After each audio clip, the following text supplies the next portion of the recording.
The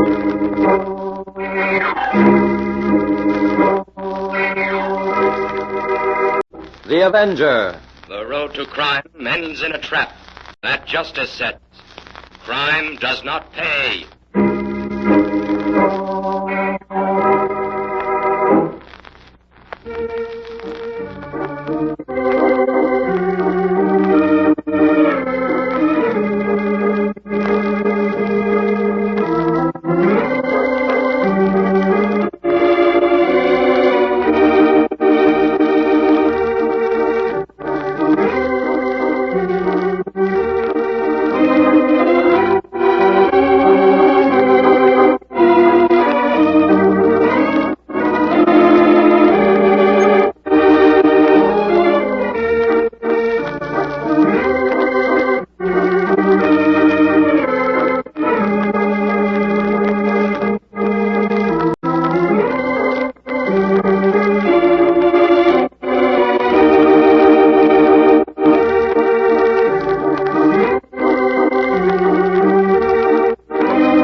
The Avenger, sworn enemy of evil, is actually Jim Brandon, a famous biochemist.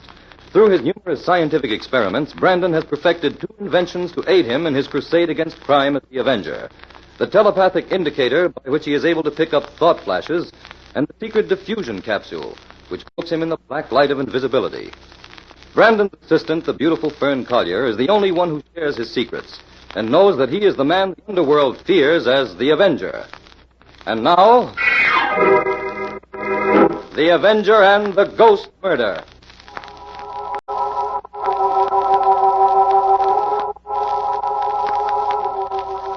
At the end of a long table in her darkened seance room, Princess Stella, the renowned mystic, sits motionless.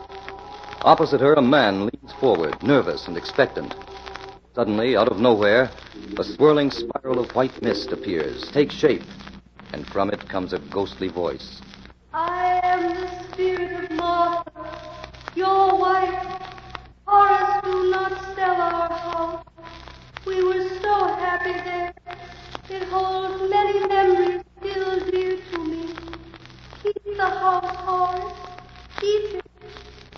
Now I must leave you, but I will come again. I will return. I will return. Martha, don't leave me. Come back. Martha, she's gone. Princess Stella, call her back. Call Martha back. Princess Stella, wake up. Wake up. Help. Help. What's the matter? What's the matter? What happened? It's the princess. I can't wake her. Don't be alarmed. I'll turn up the lights. She must have had a manifestation. It always affects her this way. Yes, she brought my wife back. Princess, wake up. Princess Stella. She'll come out of it in a minute. Princess, wake up.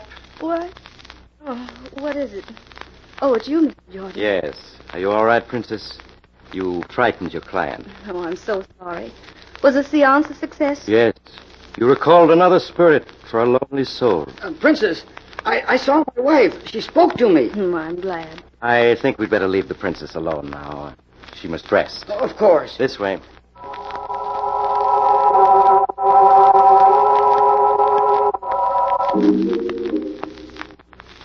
Well, how much did he pay you, Jordan? $50, Stella. Pennies. Yes, Stella. Well, I'm getting sick of going through this routine day after day for that kind of money. You promised Have me patience, Stella. I told you that before long we'd be cleaning up. And I meant it. Well, you'd better pull something out of the hat, or I'll retire. And then where'll you be, Jordan? Well, Stella, that's no way to talk. After all I've done for you. After all you've done for me? Ha! Shut up. There's a woman in the waiting room. You've got to see her now. Yeah, well, she's in for a disappointment. I've had enough of ghosts today. You've got to see her and talk to her at least. Ah, well, all right. I'll bring her in. Then I have to leave. I have an appointment uptown with a fellow by the name of Brandon.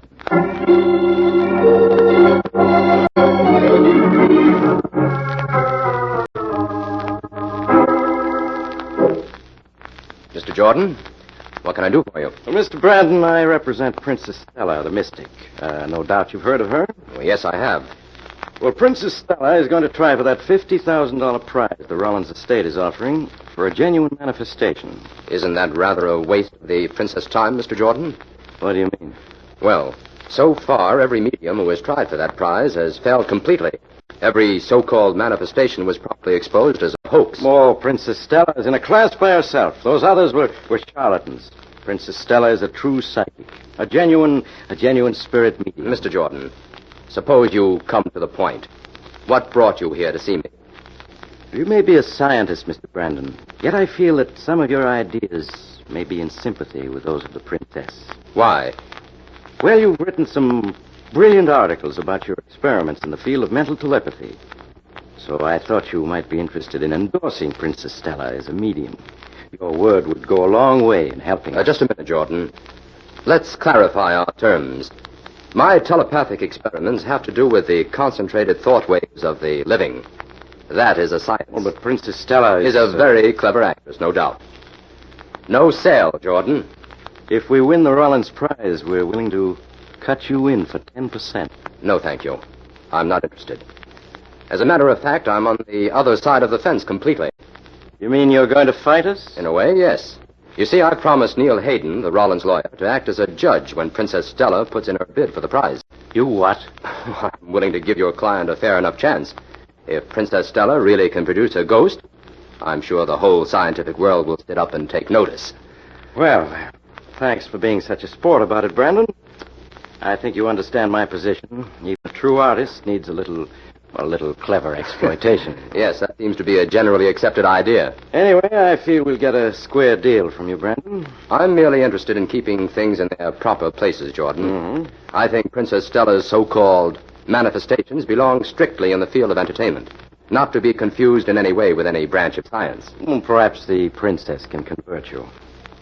Well, I won't take up any more of your time. I'll see you at the seance next Thursday. Right. I'm looking forward to it. I can find my way out. Thanks for the interview. Not at all. Goodbye. Well, of all the nerve, trying to offer you a bribe, Jim. That's the limit. I don't see how you kept your temper. Fern, Jordan is playing for big stakes, and he's not the sort to leave any stone unturned. Well, I don't trust a man like that. He's not only too glib, but too well-dressed. He's a dandy, all right. Did you notice the spats? How could I miss them? Jim, I didn't know you'd been asked to be a judge at this thing. Yes. Princess Stella is by far the cleverest medium to try for the prize, and Neil Hayden isn't going to take any chances of being duped in carrying out the extraordinary terms of the Rollins will. Who are the other judges, Jim? You've met them both, Professor Gans and Dr. Strong. Oh, Princess Stella isn't going to have an easy time of it. No. Even though Gans and Strong are constantly at odds, they'll probably agree this once, that Princess Stella is a colossal fake. Jim, can you arrange for me to go to the seance? I don't believe in ghosts, but I would. Would you like to see one, huh? Well, yes. I'd like to see what passes for a ghost. All right, Fern. But in the meantime, we have a great deal of research to do. What kind of research, Jim? We're going to look into all the tricks that mediums use, all the accoutrements that the earthly ghost is heir to, the blaring horns and trumpets, the moving tables and the tilting chairs, and all known devices that have ever passed for ghosts. Sounds interesting, Jim. We mustn't underestimate Princess Stella, Fern. This seance will be a kind of challenge, and we can't let science take a back seat.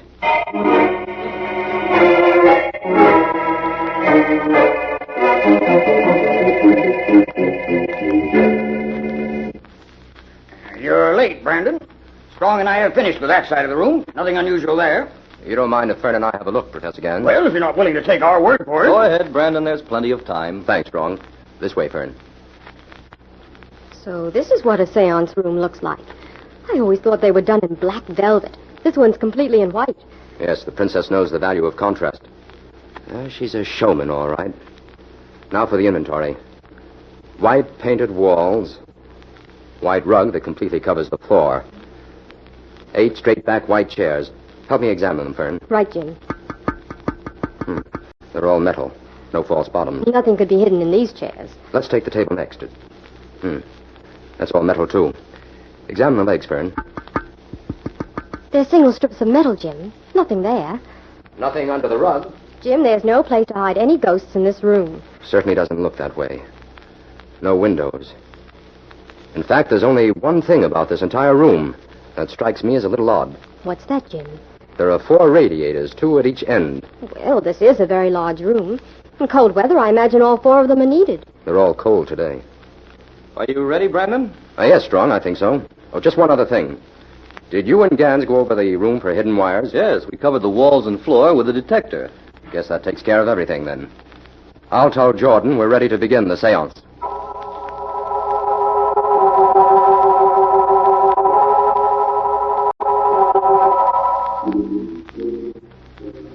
Who calls me? Who calls me from my spirit world? Quick, Gans, put your flashlight on that corner. There's someone there. Yes. Jim, look. Something white, floating there near the wall. It's a ghost. I see it, Fern. Turn on the lights. There's something there, all right. I'll do it. Hurry, Jordan. It's gone. Good heavens, Jim. It must have been a ghost. Look at the Princess Stella. She's in a trance. Wake up the princess, Jordan. Wake her up. Of course. Princess Stella. Princess, wake up. Oh, gosh, Jim, this is more than I bargained for. She's coming, too. What happened? Brandon, Strong. Help me examine this end of the room thoroughly. This sort of thing just isn't possible. That was the strangest thing I ever saw. A truly wonderful performance. There doesn't seem to be a trace of anything to mark the passage of that ghost.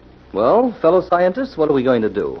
If we can't explain this manifestation, we have to award the prize to Princess Stella. Not so fast, Strong. Well, what do you suggest, Gans? I don't know.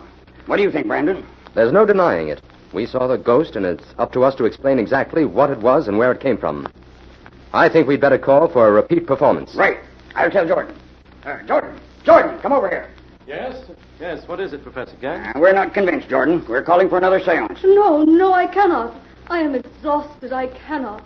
Princess, the judges are within their rights. The terms of the will stipulate that 2 tests may be demanded. Oh, I faint. I cannot go through all this again.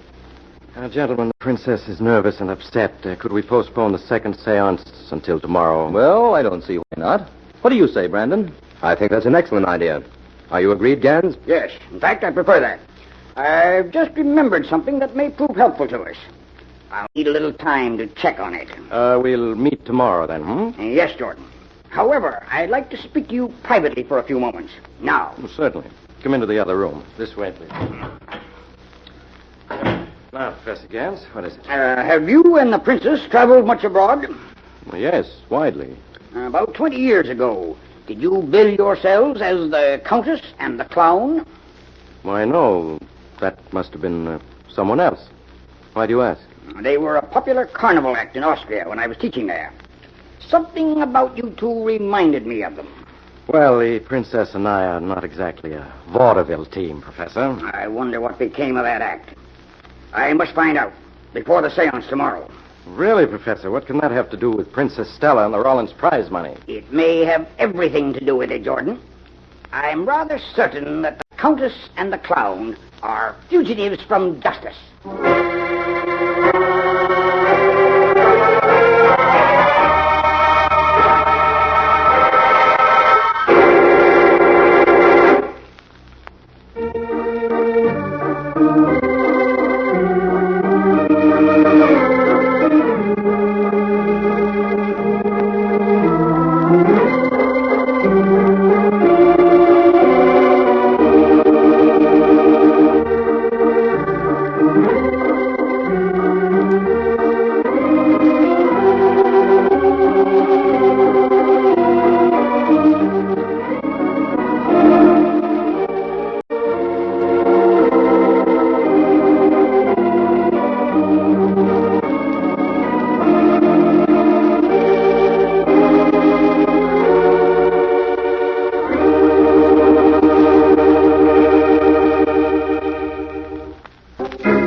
And now, back to the Avenger and the Ghost Murder.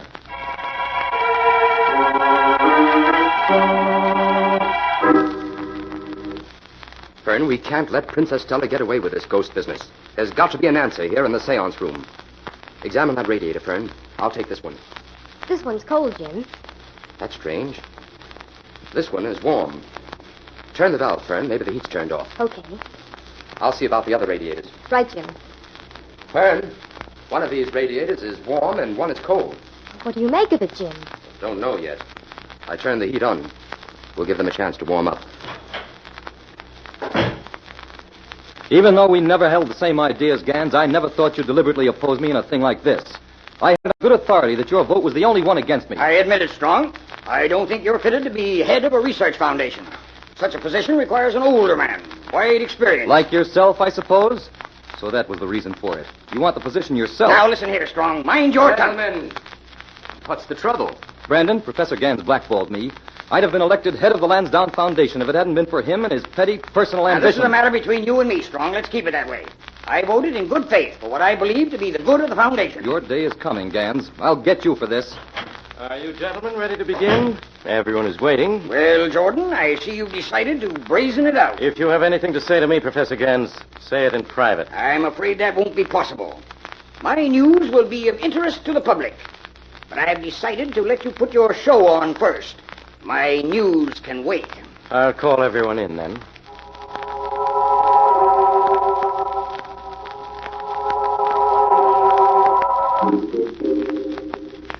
Just a moment, Princess Stella. Will you sit at this end of the table today? Very well, Mr. Brandon. It makes no difference to me. Thank you.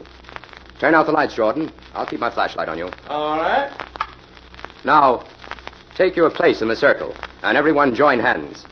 Hayden will hold my right wrist so that my hand will be free to turn on this flashlight in an instant. There. Are you ready, Princess? I am ready. I call upon some friendly spirit. Let my voice penetrate these walls and travel on wings of wind. Out there in the vast unknown, I seek a friend, a lonely, unhappy spirit. I would call you back from the dark, lost valley of the beyond. Come, spirit, manifest thyself. The veil is lifting. The boundary between the living and the dead is not a barrier. It is but a frail cloud of mortal man's uncertainty. Come, kind spirit, appear, appear. The spirit approaches. Who calls? Who calls me? There it is. In the corner. Ghost. It's there, all right. Keep your hands joined, everyone. I'll turn on the lights. Hurry, Brandon. It's already disappearing. It's gone. Jim, look. Professor Gans, he must have fainted. Help me, Brandon. We'll get him out of here. Don't touch him, Strong. Why not? Look closely. There's a small dagger below his heart. What? Professor Gans is dead.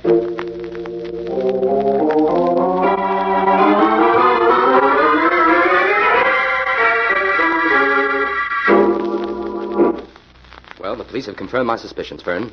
Professor Gans was killed by a poisoned dagger. Any prints on it, Jim? The inspector says there was a partial print, but it was too smudged to be of any value. Jim, up until now, I'd never believed in ghosts. But you'll have to admit that no living person in that room could have thrown that dagger. No one broke the circle for a second. So you're willing to pin this murder on a ghost? Well, how do you explain it then? The ghost is the only one that we can rule out. Because, you see, there wasn't any ghost. There wasn't any. But, Jim, we saw it twice. What we saw was nothing more than a clever mixture of muriatic acid and ammonia vapor, released through tiny holes in the dummy radiator. One radiator at each end of the room was a dummy. But how did the ghost disappear so quickly? The gas was operated by an automatic pressure gauge in the basement. It was timed to last for 10 seconds. And that spiral whirling effect was due to the intermittent release of air, which circulated about the vapor. At the end of 10 seconds, the whole thing was dissolved by a very light spray of ammonia and water, also released from the radiator. Gosh, I almost believed in that ghost. Especially after you placed Princess Stella at the opposite end of the table for the second seance. That's why they had 2 sets of radiators in that room, just in case a skeptic made a request like that. But what of the voice, Jim? It didn't come from anyone in the room. It came from the ghost. Well, that's easy. Princess Stella is an accomplished ventriloquist. Well, there goes my ghost story right up the chimney, or I should say right down the radiator. Fern, I don't want any of this revealed until we know who murdered Gans. All right, Jim. But I don't see how we're ever going to find that out. At the moment, neither do I. But we'll keep trying. Is the inspector still questioning Jordan, Strong, and the princess? Yes, but he'll have to let them go for lack of evidence. I wonder if Jordan had time to put on his socks before he went to headquarters. His socks? Yes. Our fashion plate disillusioned me. He appeared at that last seance without any socks. Well, Fern, get your coat. We're going to the gymnasium. Whatever for, Jim? I'm interested in seeing a little professional boxing. I've often heard those French savate boxes are something to see.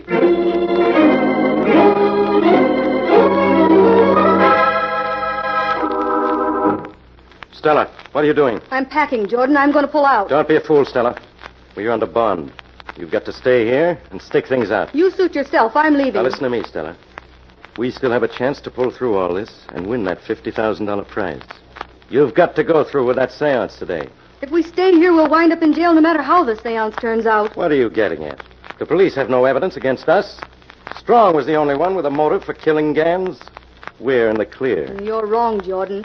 Jim Brandon knows we had a motive for killing Gans. Brandon? How could he know anything? I heard the inspector tell Brandon to search Gans' apartment. Since Gans knows who we were and all about the trouble that you got us into in Vienna, he must have had some proof of it. Brandon has that proof now, and he's just waiting for the proper time to use it. That does put us in a spot. We've got to get out of here, Jordan. I'm afraid. What are you afraid of, Stella? Did you kill Gans? How dare you say that? Now, Why- take it easy, Stella. Listen, I'll make a deal with you. If you'll stay here and go through with this seance, I promise you have nothing to fear from Brandon. What are you talking about, Jordan? You wouldn't try... Don't worry about what Brandon knows, that's all. Is it a deal? I don't know. How do I know I'm not next on the murderers list? You're being hysterical. Now, come on now. Get things ready for your performance. If you make it a good one, Stella, we'll be on Easy Street.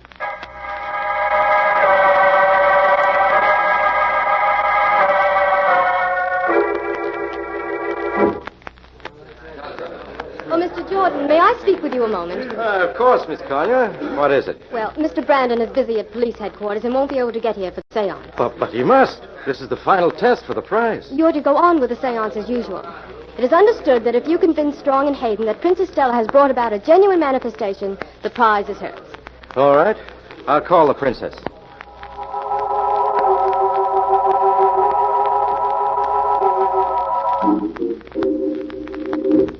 We are ready.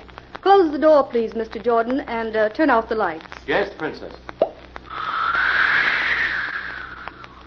Jordan, wait a moment. What was that noise? I don't know. It seemed to come from just outside the door. But there's no one there. Well, close the door then, and let's get started. Join the circle, Jordan. Let me warn you all. Do not break the circle, no matter what happens. Let silence reign a moment. Spirit of another world, come to us. Manifest thyself to those who do not believe. Show thyself within this room. Come, Spirit, appear, appear and speak. Who calls? Who disturbs this spirit? I am the spirit of Alvin Gans. Something is wrong. Turn on the lights. Stay where you are, all of you, and hear me out. The ghosts of the murdered have a right to speak. Turn your flashlight on him, Dr. Strong. There's no one there. I'm here, but you can't see me. It cannot be a ghost. It cannot be. You admit before witnesses, Princess Stella, that you have no power to produce a ghost. Yes, yes. I but thought- tell me who you are. I am the Avenger, Stella. I am here to accuse Claude Jordan of the murder of Professor Gans. It's a lie. That's a lie. This is some sort of trick you're playing on me, Stella. It's no trick, Jordan. I'll turn on the lights and produce the evidence. It's a frame-up. Stella! Strong and Hayden, search Jordan. Jordan. Examine his left Come on, leg. Jordan. You'll find something interesting there. Let me go. Why, there's a small bow and arrow attached to his leg. And fastened underneath it is a small dagger like the one used to kill Gans. Yes, that's right. Strong, call Inspector White. Tell him Jordan is ready to give him an exhibition of some amazing footwork.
Halpern, you furnished the clue that solved this murder case. I did? What, Jim? You noticed that Jordan wasn't wearing socks at the seance when Gans was killed. Well, how was that a clue? The thing that had us stumped until then was the certain knowledge that no one at that seance could have used his hands to drive that dagger into Gans' heart. That's right. But what if a person were just as dexterous with his feet as with his hands? You mean he could have thrown the dagger with his feet? Hardly thrown it, but he could have aimed it with his feet. Oh, I see. That little bow and arrow fastened to Jordan's leg could be set, aimed, and released by his other foot. That's right. After I'd figured that out, I realized that the smudge print on the dagger could have been a toe print. Oh, so that's why we went to the gymnasium to see those savate boxers who boxed with their feet. Yes. One of those boxes demonstrated my theory of how the crime was committed, without moving the upper part of his body at all. Jim, just what was it that Professor Gans knew about Princess Stella and Jordan? The motive for the murder? Jordan was mixed up in a killing in Vienna about 20 years ago that Gans happened to remember. He intended to expose Jordan after the seance that day, and Jordan knew it. There seems to be no limit to the methods of murder. They don't give us detectives a chance to grow complacent. No. This one really had you on your toes. Oh, a pun, Miss Collier, that some would call a very murderous weapon.